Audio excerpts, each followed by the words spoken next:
पक्ष में आने का प्रस्ताव दिया था। हाँ, और तुमने उस प्रस्ताव को अस्वीकार कर दिया था। हाँ,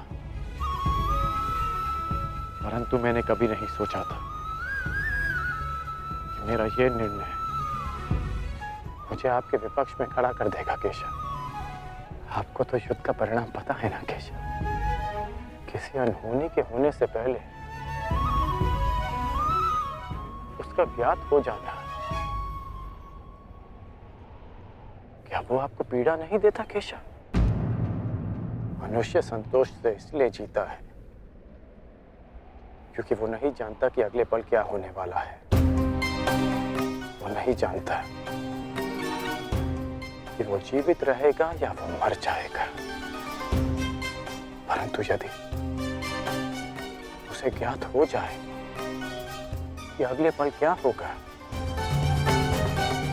या वो कब मर जाएगा, तो आपको नहीं लगता कि उसके आने वाले पल भय और चिंता में बीतेंगे?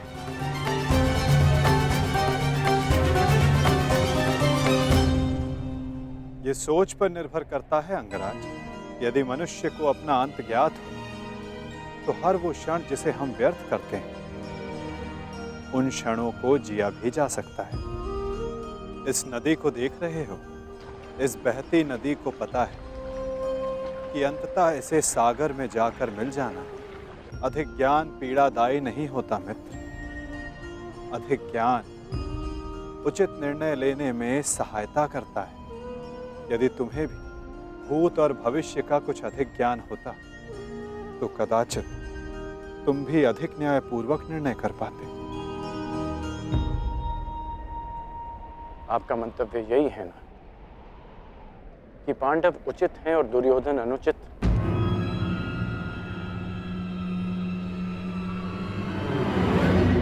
क्षमा कीजिएगा, परंतु मैं आपकी इस बात से सहमत नहीं हूं।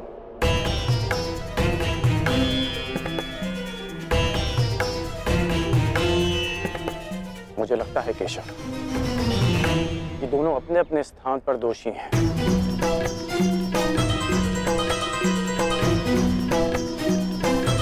और इसी कारण से दोनों अपनी अपनी दृष्टि में निर्दोष और सही हैं। यदि दोनों ही दोषी तो तुम निष्पक्ष क्यों नहीं हो जाते मित्र? क्योंकि मुझे लगता है कि दुर्योधन युधिष्ठिर से कहीं अधिक सक्षम शासक सिद्ध होगा। इतने अधर्म करने के पश्चात भी? हाँ, क्योंकि वो युधिष्ठिर की भांति धर्मराज होने का ढोंग नहीं करता। आप ही बताइए केशव कि जिसने स्वयं की पत्नी को दांव पर लगा दिया हो, जिसने द्यूत के कुचक्र से निकलकर स्वयं को द्यूत में फिर से फंसा लिया हो, वो कैसा धर्मराज?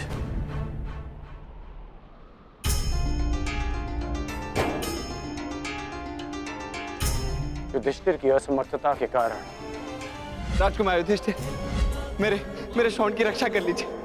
मेरा अनुज मृत्यु की भेंट चढ़ गया।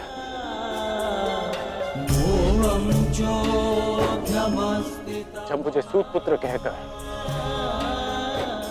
रंगभूमि की स्पर्धा में भाग लेने के लिए अयोग्य घोषित कर दिया गया था, राजकुमार के साथ द्वंद्व की अनुमति एक सूतपुत्र को नहीं दी जा सकती।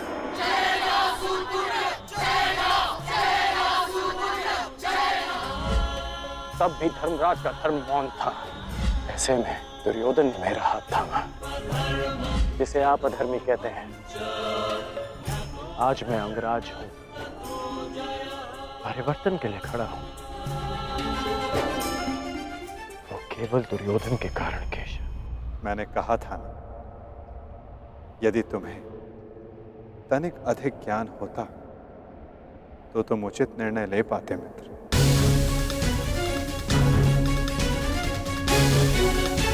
मैं समझा नहीं। तुम सदा स्वयं को सूतपुत्र समझते आए होकर, और यदि तुम्हारा ये ज्ञान मिथ्या हुआ तो? मिथ्या? हाँ कर, क्योंकि तुम्हें तो पता ही नहीं कि तुम वास्तव में हो कौन।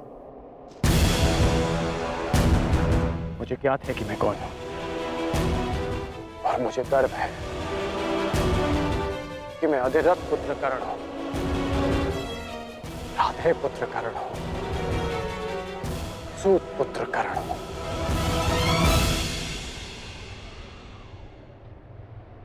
तुम राधे नहीं हो अंगराज, तुम अधिरथ पुत्र नहीं, तुम सूत पुत्र नहीं,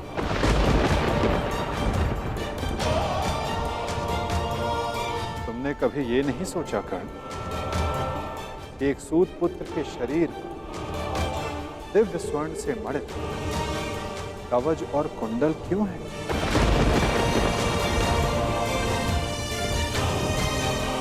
तुम्हारे मन में यह प्रश्न कभी नहीं उठा कि एक साधारण से सारथी के पुत्र के पास ये कवच और कुंडल क्यों?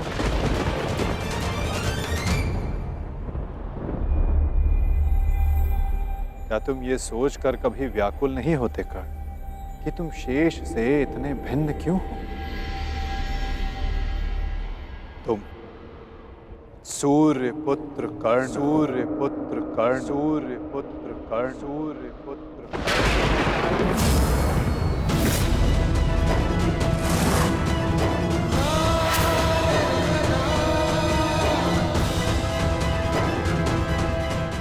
स्वयं सूर्य नारायण के अंश हो तुम कर्ण।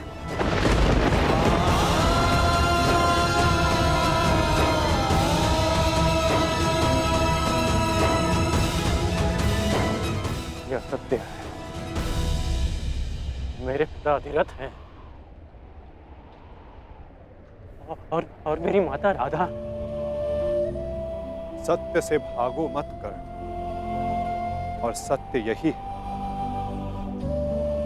कि अधिरथ तुम्हारे पालक पिता हैं। तुम उन्हें गंगा किनारे मिले थे, कभी सोचा नहीं कि क्यों सूर्य का तेज तुम्हारे मुखमंडल पर रहता है? कभी अनुभव नहीं किया मित्र कि क्यों सूर्य का ताप तुम्हारे शरीर पर स्निग्धता का अनुभव कराता है? तब भी समझ नहीं आया तुम्हें जब दिग्विजय करते समय पांचाल युद्ध में क्यों शत्रु पक्ष पर सूर्य देव का ताप बरस रहा था?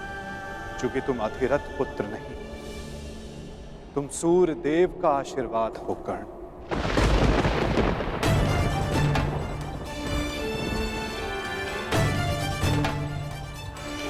यदि मैं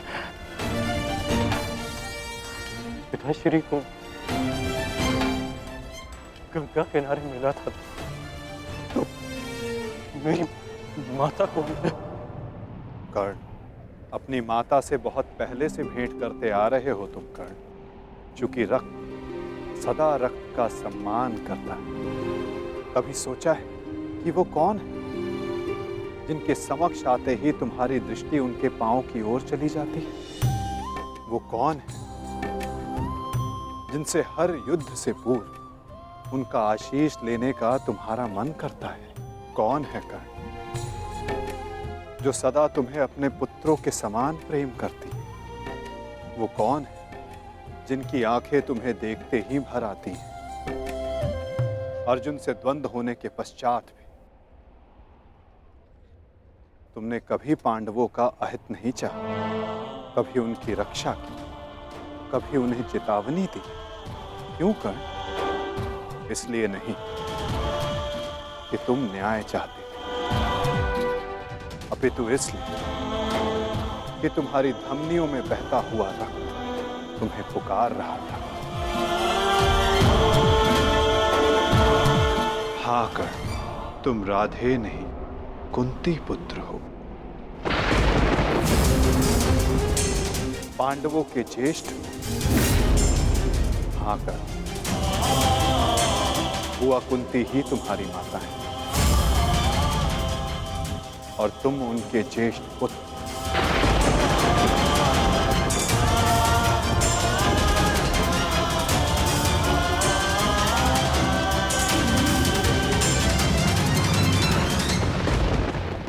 ये सत्य नहीं है। कह दीजिए केशव कि ये असत्य है। आप चाहते हैं ना कि मैं पांडवों के पक्ष में हो जाऊं, अपने मित्र का साथ छोड़ दूं,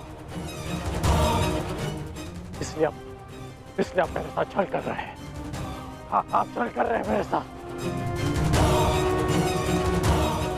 यदि मेरा कथन तुम्हें छल लगता है मित्र, तो जाओ स्वयं उनसे जाकर पूछो जिनके नाम से तुम संसार को अपना परिचय देते हो।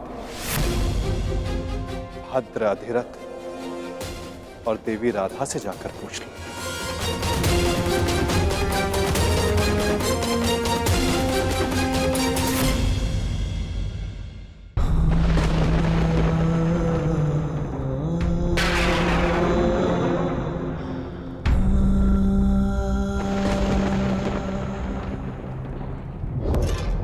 आ गए? उचित समय पर पहुंच गए। आओ भीतर आओ।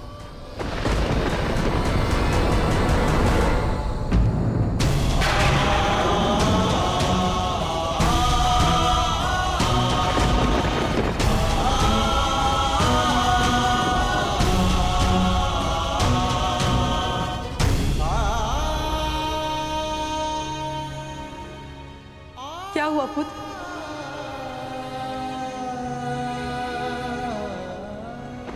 तुम राधे नहीं हो अंगराज, तुम सूर्य पुत्र कर्ण हो।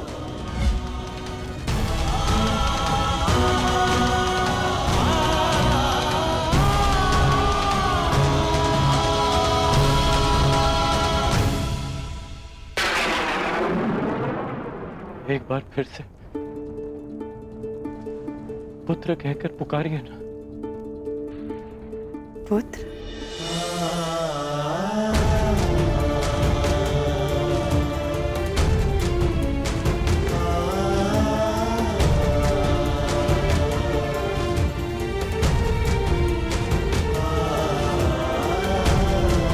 क्या हुआ पुत्र?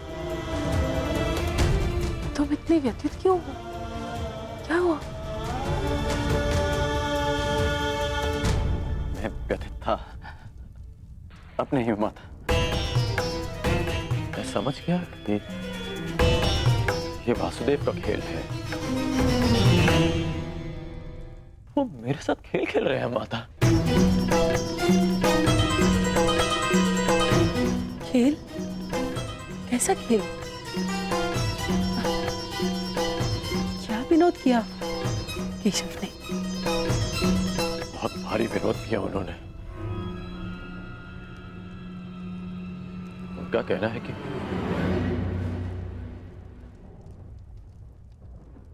आप दोनों मेरे बालक माता पिता हैं।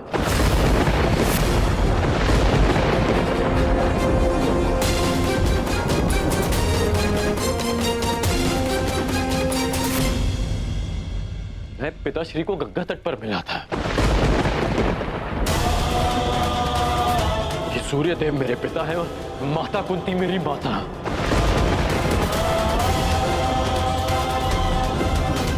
परंतु मुझे विश्वास है कि यह सत्य है।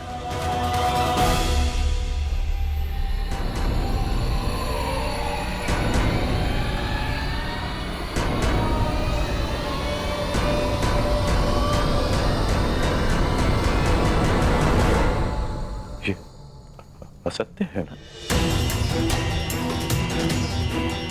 मैं आप ही का पुत्र हूं।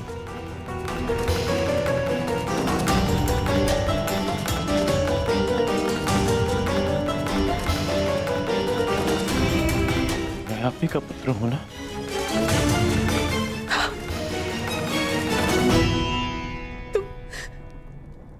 तुम मेरे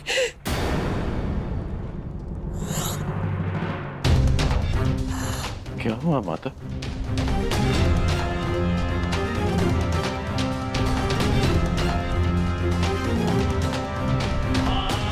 क्या हुआ पिताश्री? आप दोनों मौन क्यों हैं? कहिए ना कि आप ही मेरी माता है। कहिए ना कि मैं आपका पुत्र हूँ। कहिए ना कि आप मेरी माता है। कहिए ना कि आप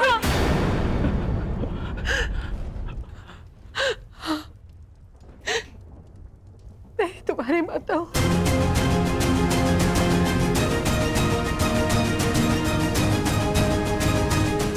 परंतु दात्री नहीं।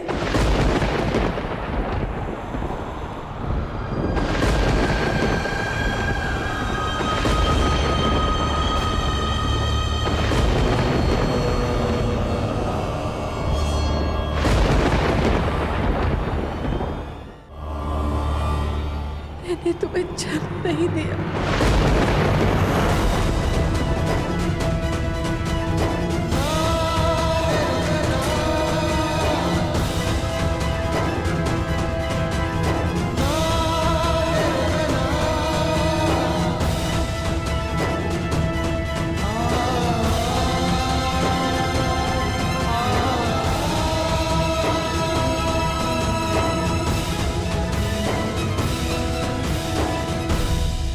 इतने वर्षों से हमने तुमसे ये सत्य छुपा कर रखा कि देवी कुंती तुम्हारी माता है। इसी कारण हम न तुम्हें धनुर्विद्या सीखने देना चाहते थे और न रणभूमि में जाने देना चाहते थे, क्योंकि देवी कुंती तुम्हारी जन्मदात्री है। केशव ने तुमसे कदाचित असत्य नहीं कहा। तुम मेरे पुत्र नहीं।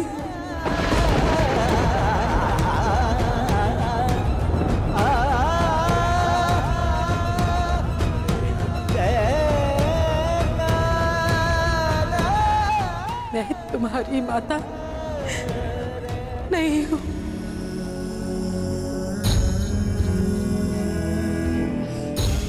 आप असत्य कह रही हैं कि आप मेरी माता नहीं हैं।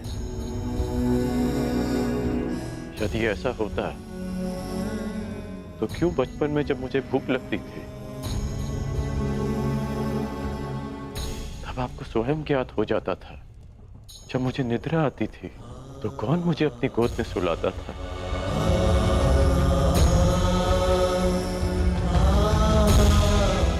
आप ही ना। जब मैं शिक्षा पूर्ण कर घर वापस लौटा तो आपको बिना ज्ञात हुए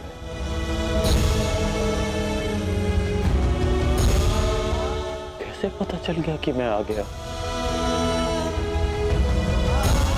और आपने अधिक भोजन बनाया?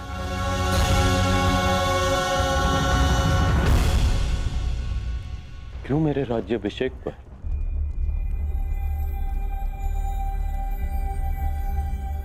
पिताश्री के शपथ देने के पश्चात भी अब मुझे छुप कर देखने आई थी?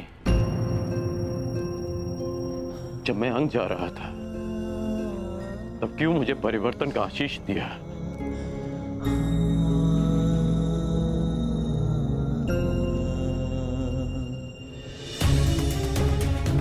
क्यों असत्य कह रही हैं आप मुझसे? इसीलिए कि मैं इस युद्ध में भागना हूं। ठीक, मैं इस युद्ध में भाग नहीं लेता। मैं सदा ही आपके चरणों में बैठा रहूंगा। मैं यहां से कहीं नहीं जाऊंगा। बस इतना कह दीजिए कि आप ही मेरी माता। कह दीजिए।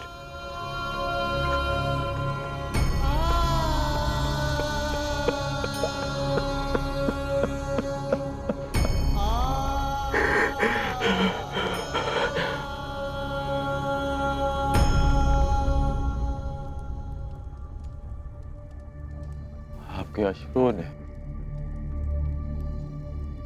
और आपकी चुप्पी ने सत्य सामने ला दिया। धर्मं च लोभं च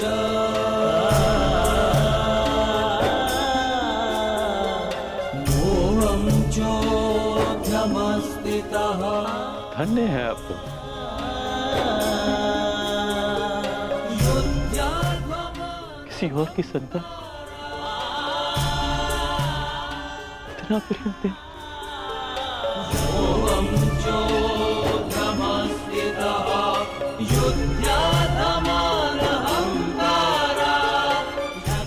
मैं आपका ऋण कभी नहीं उतार पाऊंगा।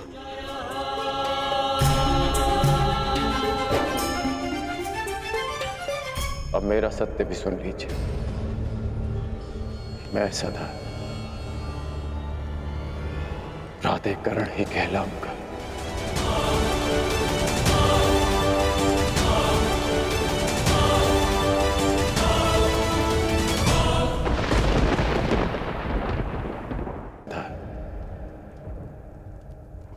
प्राधिकरण ही कहलाऊंगा।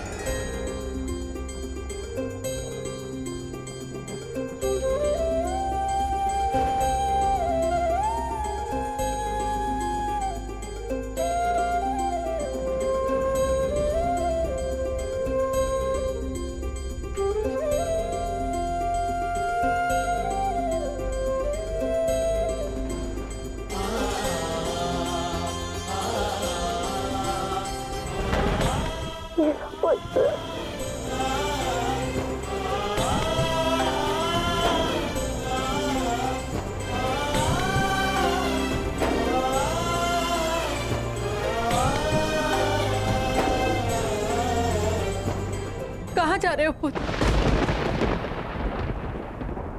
उनके पास जो मेरे प्रश्नों से भयभीत होकर छिपकर बैठे हैं।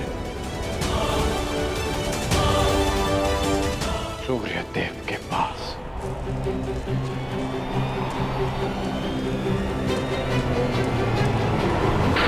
मेघों के आवरण से बाहर निकलिए सूर्यदेव। अब आप मुझसे और नहीं छिप सकते। मेरे समक्ष आइए सूर्यदेव। जीवन के आरंभ से हर प्रातः मैंने आपको तर्पण किया, उसके लिए बाहर आइए। मैंने सदा आपका सम्मान किया, उसके लिए बाहर आइए। आपके कारण जो मेरा अपमान हुआ, उसके लिए बाहर आइए। एक कवच कुंडल मुझे देकर भी मेरे मन को जो भेदा है आपने, उस पीड़ा के कारण बाहर आइए।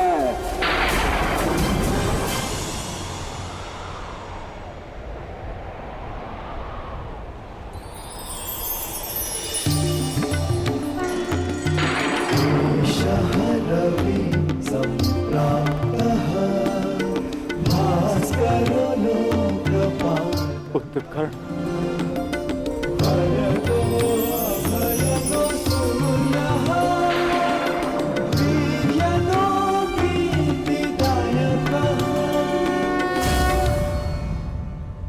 ये तो मैं जान गया कि मैं आपका पुत्र हूं। आगे कहिए सूर्यदेव। पुत्र मैं विवश था, तुम्हारे जन्म के लिए भी और तुम्हारी पहचान छिपाने के लिए भी। महर्षि दुर्वासा ने देवी कुंती की सेवा से प्रसन्न होकर उन्हें यह आशीर्वाद दिया कि वो जिस भी देवता का आह्वान करेंगी वो उन्हें पुत्र देंगे। देवी कुंती बालिका थी, उन्हें लगा कि कहीं ये वरदान मिथ्या तो नहीं, और उन्होंने खेल खेल में मुझे ये आह्वान दिया और वरदान से विवश होकर मुझे उन्हें अपना अंश देना पड़ा।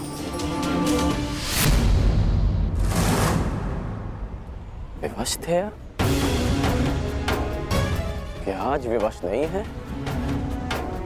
माता कुंती को मुझे अपनाने में समाज का भय था, परंतु आपको किस बात का भय था? आपने मुझे सत्य क्यों नहीं बताया? संसार भर को प्रकाश देने वाले ने अपने ही अंश को अंधकार में रखा। क्यों? जब संसार मुझे सूत पुत्र कहकर नीचा दिखाता रहा, तब आपकी दृष्टि क्यों नहीं झुकी? जब सब मुझसे मेरा अधिकार छीनते रहे, तब आपके अहंकार को ठेस क्यों नहीं पहुंची? क्यों तब तक आप मेरी प्रतीक्षा करते रहे, जब तक मुझे स्वयं ज्ञात नहीं हो गया कि मैं आपका पुत्र हूं? क्यों मुझसे सत्य को दूर रखा आपने? क्यों? मैं मानता हूं कि मैंने तुम्हें सत्य से दूर रखा, परंतु मैं सदैव तुम्हारे साथ था। मैं नहीं चाहता था कि समाज को इस बात का ज्ञान हो। मैंने तुम्हें ये कवच और कुंडल इसलिए दिए ताकि तुम अपने हृदय को और भी अधिक बलशाली बना सको। तुम्हें समाज की कठोरता को सहने की शक्ति मिले। मुझे क्षमा कर दो। आपके अश्रु मुझे सांत्वना नहीं दे रहा, अपितु भान करा रहे हैं कि मैं आपके लिए केवल एक फूल के अतिरिक्त और कुछ नहीं था।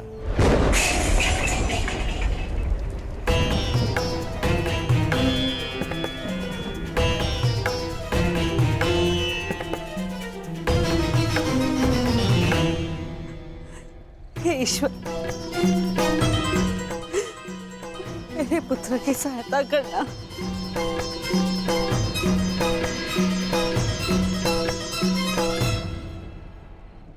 जो स्वयं की सहायता करना जानते हैं, ईश्वर भी उन्हीं की सहायता करते हैं बुआ।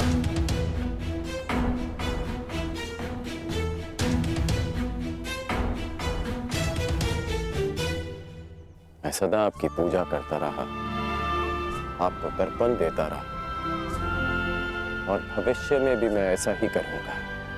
मैं सदा आपका सम्मान करूंगा क्योंकि मेरे लिए आप सदैव सबसे शक्तिशाली रहे। मेरा मन मलिन है आज, परंतु मेरे मन में आपके प्रति कोई मैल नहीं। एक बार अपने मुख से आपके जाने का समय आ गया है। कल प्रातः आपको सबके जीवन को अंधकार से निकालना है। विश्राम कीजिए पिताश्री। कल्याण हो तुम्हारा। ऐसी अवस्था में भी तुमने अपने पिता को तृप्त किया। धन्य हो तुम दानवीर कर्ण।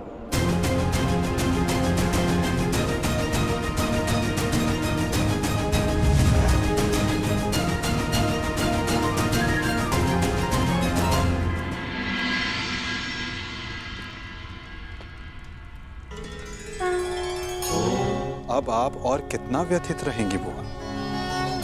आप अपने कर्मों को संसार से छिपा सकती हैं, परंतु अपने कर्मों के फल को आप स्वयं से और कितना छिपाएंगी? अपने कर्मों का सामना प्रत्येक को एक ना एक दिन करना ही पड़ता है बुआ। परंतु उसका सामना कैसे करूंगी? क्या कहूंगी उसे इसके समक्ष आकर?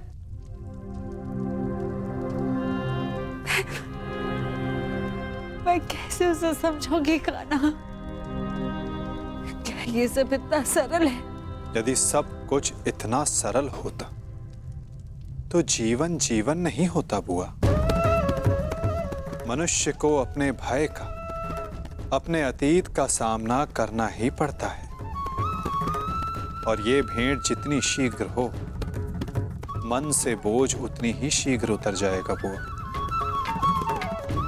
जाइए बुआ, समय आ गया है सत्य का सामना करने का। समय आ गया आपको आपके ज्येष्ठ पुत्र से मिलने का।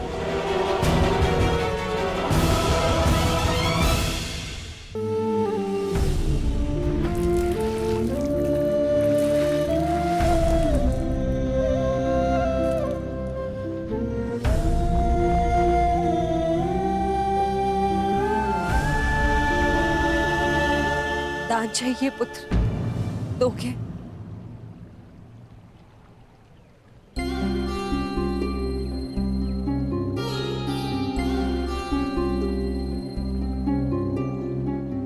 सुना है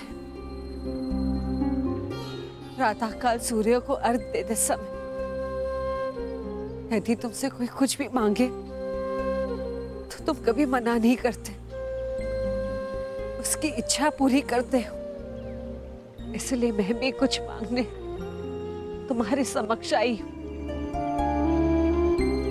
क्या इस दुर्भाग्यशाली माता को क्षमादान दे पाओगे पुत्र?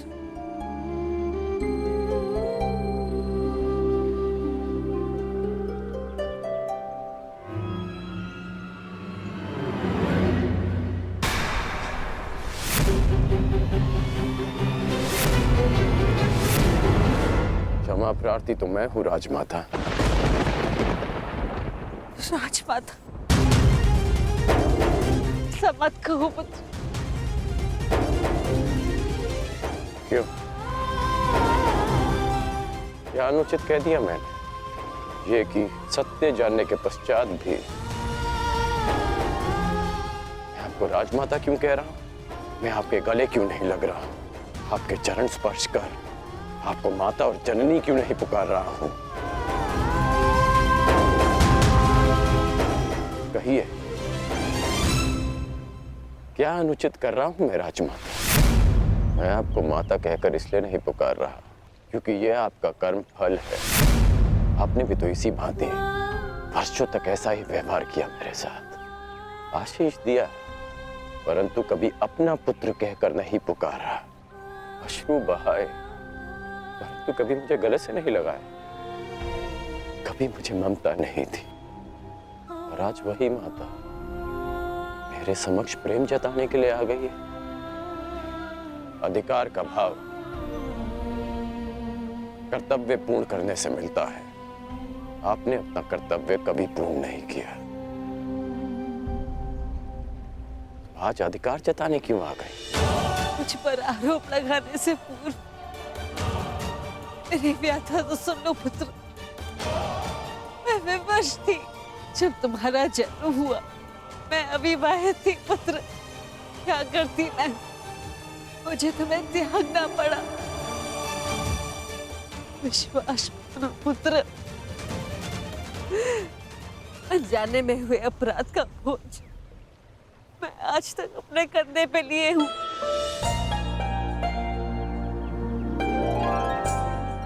आपने अपनी व्यथा तो कह दी, परंतु मेरा क्या दोष था? एक बालक जिसने अपनी आंखें भी पूरी तरह नहीं खोली थी, उसके जीवन में आपने सदा के लिए अंधकार कर दिया। एक नवजात को गंगा माँ की भेंट चढ़ा दिया आपने। क्या आपने ये भी नहीं सोचा कि वो जीवित रहेगा या वो मर? कि यदि वो बच गया तो संसार उसे किस नाम से पुकारेगा? समाज उसे कितने ताने देगा कि उसका जीवन जीते जी नरक बन जाए। ये भी नहीं सोचा आपने। गंगा में इसीलिए बहाया ना क्योंकि गंगा मां पाप धोती है। मैं आपके लिए पापी था ना, केवल एक पाप, एक अभिशाप जिसे आप गंगा में बहाकर भूल गई। आश्चर्य की बात यह है कि कभी आपने मुझे खोजने का प्रयास नहीं किया, कभी ये जानने का प्रयास नहीं किया कि मैं जीवित हूं या मर गया। आपको पता है कि जब भी मैं आपके समक्ष आता था, आपको प्रणाम करता था, तो एक विचित्र स्नेह, एक अनोखा बंधन अनुभव करता था मैं। क्या आप कभी ऐसा अनुभव नहीं करती थी? तुम मेरे ही पुत्र हो। इसका ज्ञान मुझे रंगभूमि में हुआ, परंतु फिर भी आप मौन थी, ये जानने के पश्चात में आप समझा कि तब आपके समक्ष एक और प्रश्न आकर खड़ा हो गया कि युवराज पद की होड़ में प्रदा कर रहे अपने सारे पुत्रों को कैसे बताएं कि जिसके कुल का वो अपमान कर रहे हैं वो उनका ज्येष्ठ भ्राता है। हस्तिनापुर के समक्ष यह सत्य कैसे बताएं कि मैं आपकी प्रथम संतान हूं? बोलिए राजमाता, ये आज अचानक क्या हो गया? ऐसा मत कहो पुत्र। मैं नहीं चाहती कि मेरे पुत्र एक दूसरे का रक्त बहाए। मुझसे सहन नहीं होता पुत्र, मुझसे सहन नहीं होता। समझ गया कि आप यहाँ मेरे लिए नहीं, अर्जुन के लिए आई। कि आप मुझसे क्षमादान मांगने नहीं, अर्जुन का जीवन दान मांगने आई। कि आप मुझसे क्षमादान मांगने नहीं, अर्जुन का जीवन दान मांगने आई। आप यहाँ इसलिए आई कि मैं अर्जुन का वध ना करूं। ऐसा मत कहो पुत्र। मैं नहीं चाहती कि मेरा कोई भी पुत्र एक दूसरे का वध करे। ठीक है, समस्त हस्तिनापुर के समक्ष ये स्वीकार कर सकती हैं कि मैं आपका ज्येष्ठ पुत्र हूं।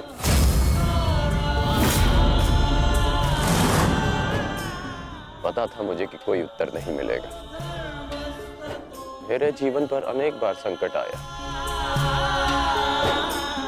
तब आपकी ममता नहीं जागी। परंतु आज जब अर्जुन के जीवन पर संकट आया, तब आप अपनी लज्जा, अपना सम्मान सब भूलकर मेरे पास आ गए।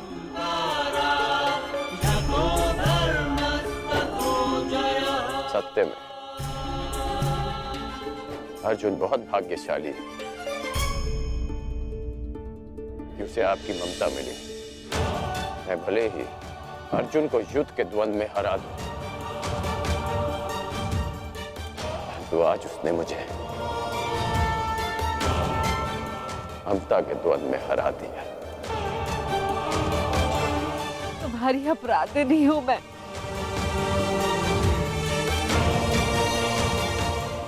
इस अपराध बोध को और मत बढ़ाओ। इस युद्ध में भाग मत लो पुत्र। अपने अनुजों से युद्ध मत लड़ो पुत्र। बस एक बार कह दो कि तुम मेरे पुत्र हो कर्ण। हाँ, मैं आपका पुत्र हूं।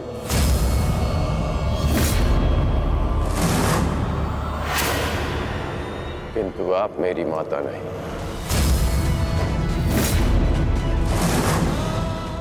सदा स्मरण रखिएगा राजमाता कि इस सूत पुत्र की माता का नाम राधा है। मैंने अवश्य कौंतेय बनकर जन्म लिया, परंतु संसार मुझे सदा राधे कर्ण के नाम से जानेगा। मैं सूर्य पुत्र कर्ण हूं, किंतु मेरे पिता का नाम अधिरथ है। मुझे स्वयं को सूर्य पुत्र के स्थान पर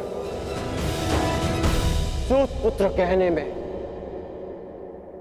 अधिक गर्व अनुभव होगा। आप माता हैं अर्जुन की, सभी पांडवों की, क्योंकि आपने उन्हें पाला पोसा बड़ा किया, प्रेम दिया। और आश्चर्य की बात तो यह है कि आप आज भी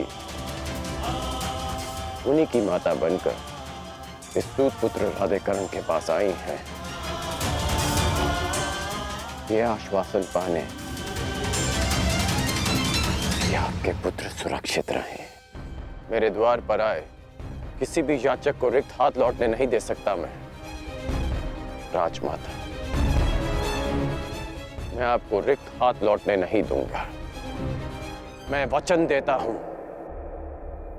कि इस महाभारत के पश्चात आपके 5 पुत्र जीवित रहेंगे, केवल 5। यदि अर्जुन ने मेरा वध किया तो भी, और मैंने अर्जुन का वध किया तो भी। यदि अर्जुन मेरे हाथों वीर गति पाता है तो मैं सब कुछ छोड़कर आपके पास आ जाऊंगा।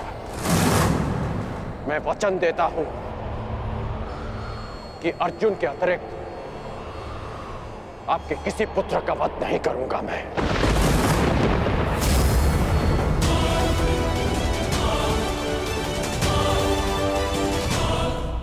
कि अर्जुन के अतिरिक्त आपके किसी और पुत्र का वध नहीं करूंगा मैं। वचन देता हूं मैं। अब जाइए राजमाता, गंगा में त्यागे गए इस राधे के पास अब आपको देने के लिए कुछ और शेष नहीं है।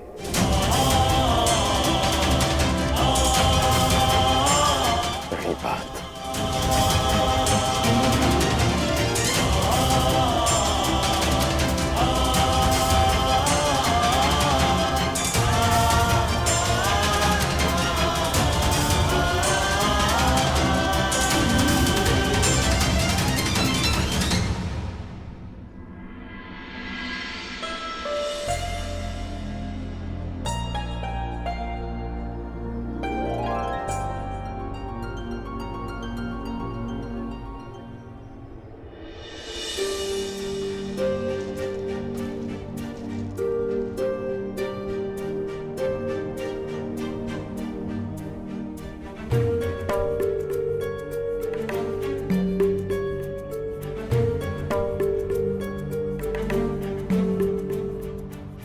सत्य कल्पना से अधिक सुंदर भी हो सकता है और अधिक कष्टकारी भी।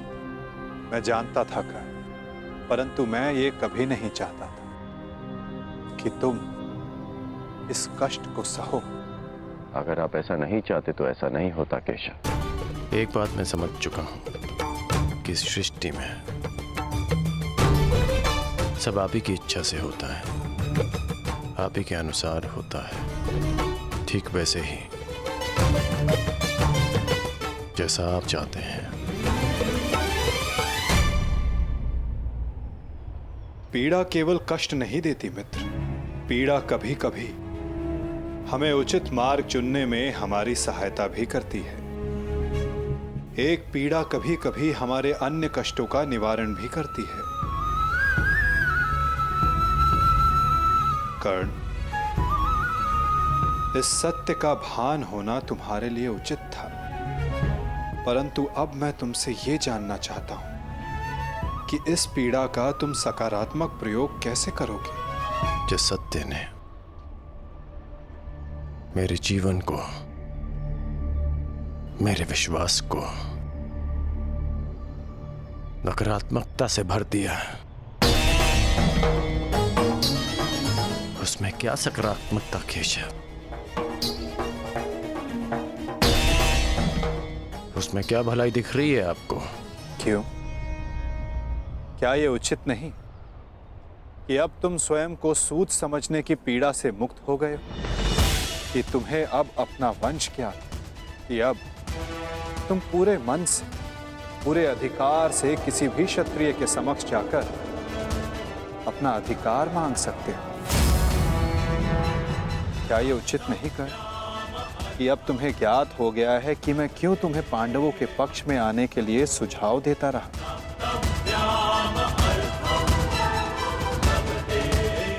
एक सत्य संसार बदल सकता है और अब तुम्हारा संसार बदल चुका है मित्र। तो क्या यह श्रेष्ठ नहीं कि तुम अपना पक्ष और निर्णय दोनों बदल दो?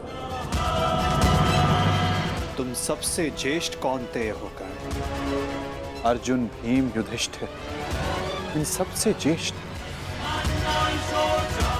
और मुझे ये मानने में कोई संकोच नहीं कि तुम अर्जुन से अधिक श्रेष्ठ हो। परंतु ये दो शक्ति, ये दो भाई विपक्ष में क्यों मित्र? यदि तुम और अर्जुन एक पक्ष में हो गए तो सृष्टि की कोई भी शक्ति तुम दोनों के समक्ष छोटी पड़ जाएगी।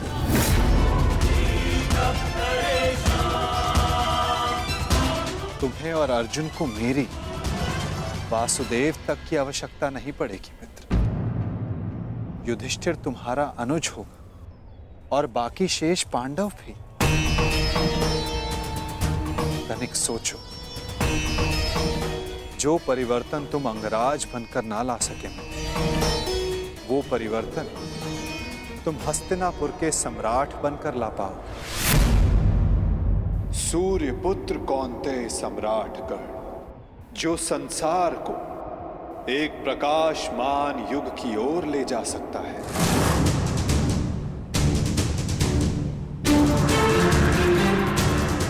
मैं केवल तुम्हारे भविष्य की बात नहीं कर रहा हूं कर्ण,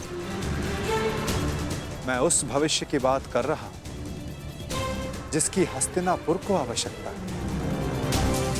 इस संसार को, इस मानवता को आवश्यकता है। और यही सबके हित में है मित्र।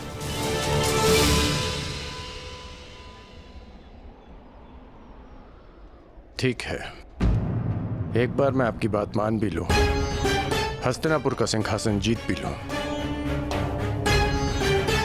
परंतु क्या मैं प्रजा के मन में सम्मान जीत पाऊंगा? नहीं। सूत पुत्र कहलाकर जितना अपमान सहा,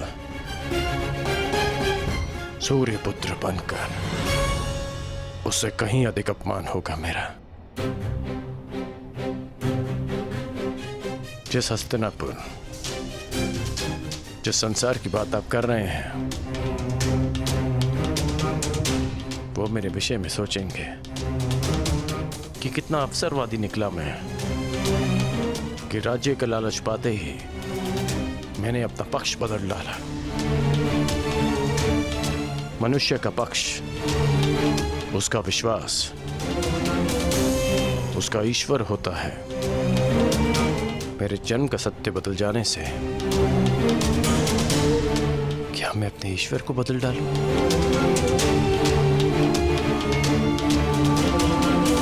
और अर्जुन, क्या ये उस महान धनुर्धारी का अपमान नहीं होगा? और युधिष्ठिर, जिसने 13 वर्ष वन में काटे, क्या ये उसके अधिकार का हनन नहीं होगा? और दुर्योधन का क्या? दुर्योधन की मित्रता ने वट वृक्ष बनकर मुझे संसार के ताप से बचाया, मुझे छाया दी।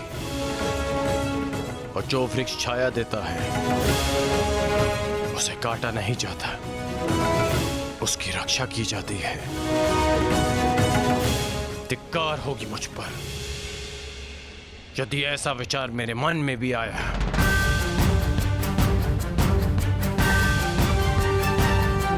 मैंने आपसे पहले भी कहा है कि मैं जन्म में नहीं, कर्म में विश्वास रखता हूं। मैं कुल, वंश, जाति में नहीं, कौशल और पुरुषार्थ में विश्वास रखता हूं। जब मेरी जन्म माता ने मुझे त्यागा तो एक सूत ने मुझे पाल पोस के बड़ा किया। जब कुल और वंश ने मुझे फेंक दिया तब मेरे कौशल ने मुझे उभारा। जब मेरे संबंधियों ने मुझे पहचानने से अस्वीकार कर दिया तब दुर्योधन की मित्रता ने मुझे संभाला। सच कहूं तो आज मैं पहले से भी कहीं अधिक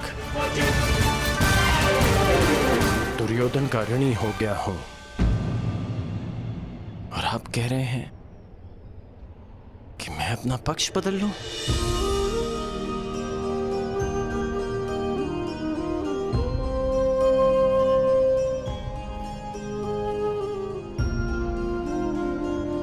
मैं अभिभूत हुआ तुम्हारे इन वचनों से कर्ण, परंतु मेरी इच्छा सदा यही है कि तुम मेरे साथ रहो और मैं तुम्हारे। परंतु निर्णय लेना तुम पर निर्भर करता है मित्र। तो बताओ कर्ण, तुम्हारा अंतिम निर्णय क्या है? तुम्हारे नए परिचय का, इस सत्य के भान का क्या निष्कर्ष है? एक ही निष्कर्ष है और एक ही निर्णय।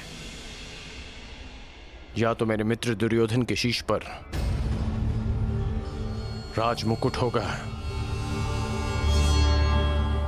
या इस कर्ण के धड़ पर शीश ही नहीं होगा।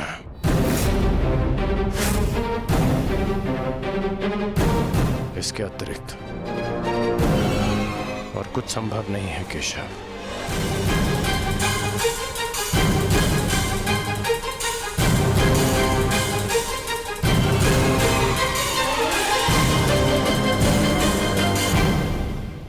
आपसे एक विनती है केशव कि मेरी जन्म कथा गुप्त रखिएगा। यदि युधिष्ठिर को इसका ज्ञान हुआ तो वो सिंहासन को ठुकरा देगा। और यदि उसने साम्राज्य मुझे सौंप दिया तो मैं उसे दुर्योधन को सौंप दूंगा। और यदि समाज को इसका भान हो गया तो वो माता कुंती को ठुकरा देंगे। इसलिए यह सत्य है, हमारे मध्य ही रहे, यही श्रेष्ठकर है। मैं चाहता हूं कि आप मेरी मृत्यु तक मुझे राधे कहकर पुकारें, कौनते ही नहीं।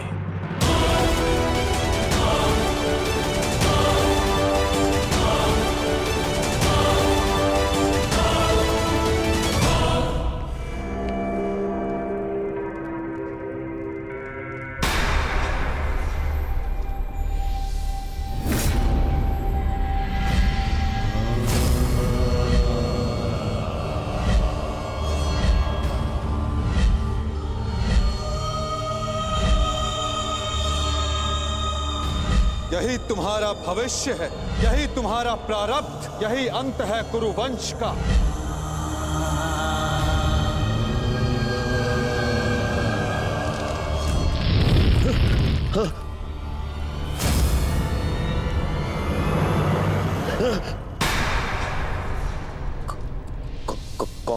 कौन है आप? है? ये क्या कह रहे हो दुर्योधन? मामा हूँ, मामा। नहीं नहीं, ये कौन है आप मुझसे ये प्रश्न करने वाले?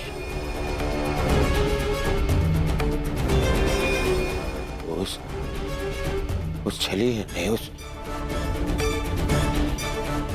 मायावी ने, ये देखिए, ये माया आकर गया है मुझ पे। एक भ्रम जाल में फंसा गया है मुझे। दुर्योधन को भयभीत कर गया है वो। और आप भी वहीं थे, हाँ? आपने क्या किया? आप खड़े खड़े मेरा अपमान देखते रहे। देखो दुर्योधन, तुम भूल रहे हो, वो मैं ही था जिसने उस वासुदेव को बंदी बनाने की योजना बनाई थी। मैं ही था वो। तो देखो, क्रोध करने का समय नहीं है ये,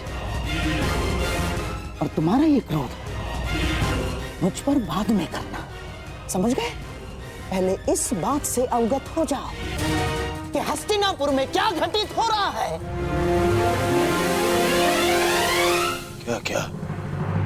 क्या घटित हो रहा है हस्तिनापुर में?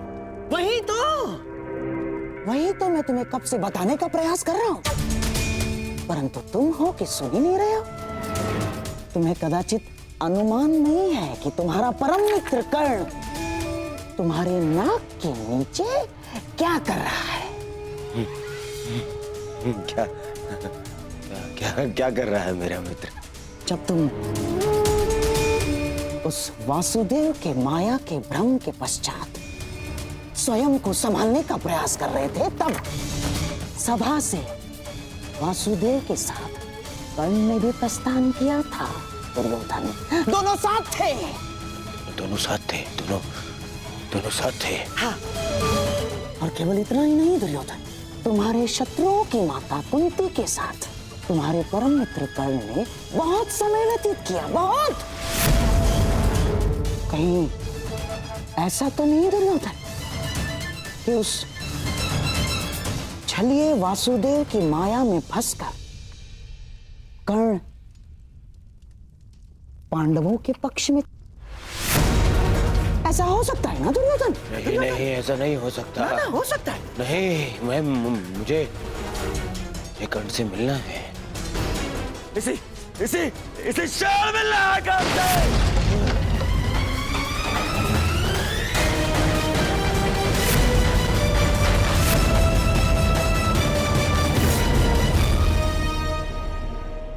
जीवन कितने खेल खेलती है ना हमारे साथ केशव। जीवन भर जिसका वध करना चाहा, जिसे युद्ध में हराना चाहा,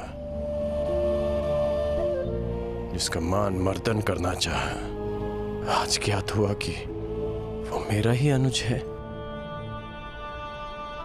मैं अपने ही अनुज पर आक्रमण कैसे कर पाऊंगा? उस पर बाण संधान कैसे करूंगा मैं? और यदि ऐसा नहीं करता तो वो उस मित्र के साथ विश्वासघात होगा जो मेरे विश्वास पर ये युद्ध लड़ रहा है।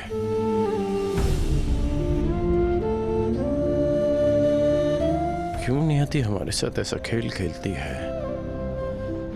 क्यों वो दो भाइयों को शत्रु बनाकर सामने ले आती है? क्यों वो उन्हें एक दूसरे के रक्त का प्यासा बना देती है, जिनकी धमनियों में एक ही रक्त बहता है? ये कैसी नियति है केशव?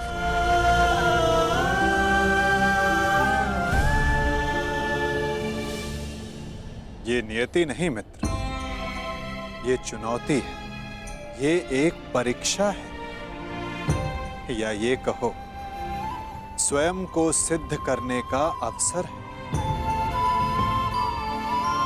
इतनी कठिन परीक्षा, इतनी कठोर चुनौती, इतना पीड़ादायक अवसर। मनुष्य अपनी परीक्षा नहीं चुनता कर्ण, ये परीक्षा है जो स्वयं अपना पात्र चुनती है। ये चुनौती है जो परखने के लिए स्वयं अपना पात्र चुनती है कवचधारी वीर। माटी के तट नदी की धीमी धारा के किनारे होते हैं और कठोर पाषाण को नदी के वेग से लड़ना होता है। एक सामान्य पाषाण को हथौड़ी और छीनी की मार सहनी होती, परंतु जिसे हीरा बनना हो उसे धरती के भीतर गहन दबाव और ताप को सहना होता है। माला बनने के लिए अपने हृदय को सुई से भिदवाना होता है। प्रकाश देने के लिए स्वयं को जलाना होता है। बांस सब होते हैं कर्ण, परंतु बांसुरी बनने के लिए तन पर घाव खाना पड़ता है।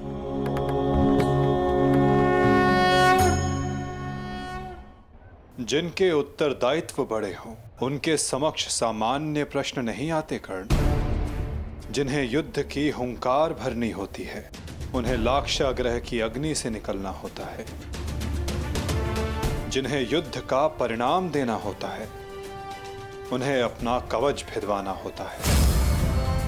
मृत्युंजय बनने की चाह रखने वालों को प्रति क्षण मरना होता है। ये तुम्हारे समक्ष आई सबसे बड़ी दुविधा नहीं है कर्ण, सबसे बड़ी चुनौती है, सबसे बड़ा अवसर है। अब इसका चयन करना तुम पर निर्भर करता है कर्ण कि इसमें भाग लो या भाग जाओ। तो ये सब पहले आपने क्यों नहीं बताया केशव?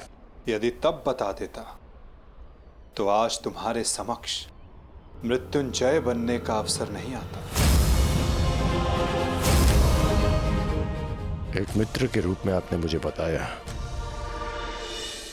कि मुझे क्या चुनना चाहिए, परंतु आज मैंने सभा में उस कृष्ण को देखा जो भूत भविष्य वर्तमान सब है, जिनसे परे कुछ नहीं, जिन्हें सब कुछ ज्ञात है। तो आपको यह भी अवश्य ज्ञात होगा केशव कि आपका ये मित्र कठिनाइयों से कभी नहीं भागता, सदैव उनका सामना करता है। अब कदाचित हमारी भेंट युद्ध भूमि में होगी।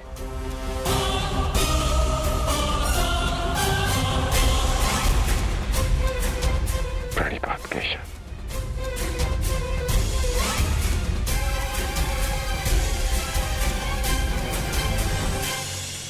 मैं अत्यधिक प्रसन्न हूं कि तुम मेरे मित्र हो।